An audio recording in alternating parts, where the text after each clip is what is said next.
এই হচ্ছে Bombay house, tata গোষ্ঠীর আইকনিক হেডকোয়ার্টার। মঙ্গলবার আরও একবার এই ঐতিহ্যবাহী ভবনে শতাব্দী প্রাচীন বাণিজ্য গোষ্ঠীর প্রধান হিসেবে দায়িত্বভার নিলেন রতন নাভাল টাটা।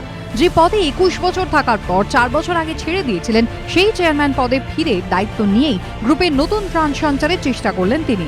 টাটার বিভিন্ন সংস্থার সিইও ও প্রধানদের বৈঠকে পরিষ্কার বুঝিয়ে দিলেন, চেয়ারম্যান বদলকে গুরুত্ব না দিয়ে নিজেদের কাজ ঠিকঠাকভাবে করুন।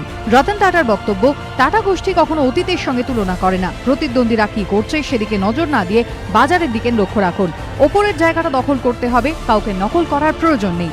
নেতার থেকে প্রতিষ্ঠান অনেক বড় হয়। আসুন সবাই মিলে কাজ করে টাটা গোষ্ঠীকে আরো নতুন উচ্চতায় নিয়ে যাই।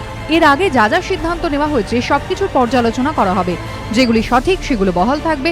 যদি কোনো রদবদল হয় তা নিয়েও বিস্তারিত আলোচনা হবে সবার সঙ্গে। সাইরাস মিস্ত্রির হঠাৎ অপসারণের পর 78 বছর বয়সে আরও একবার টাটা গোষ্ঠীর সর্বোচ্চ পদে বসে রতন টাটা স্পষ্ট বুঝিয়ে দিয়েছেন, টাটাদের ঐতিহ্য মেনেই চলবে কোম্পানি।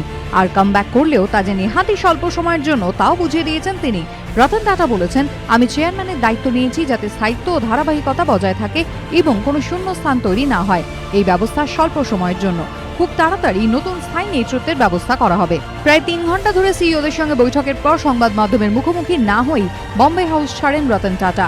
আর এই 3 ঘন্টাতেই স্পষ্ট বুঝিয়ে দেন কি চাইছেন তিনি। এবিপি আনন্দ।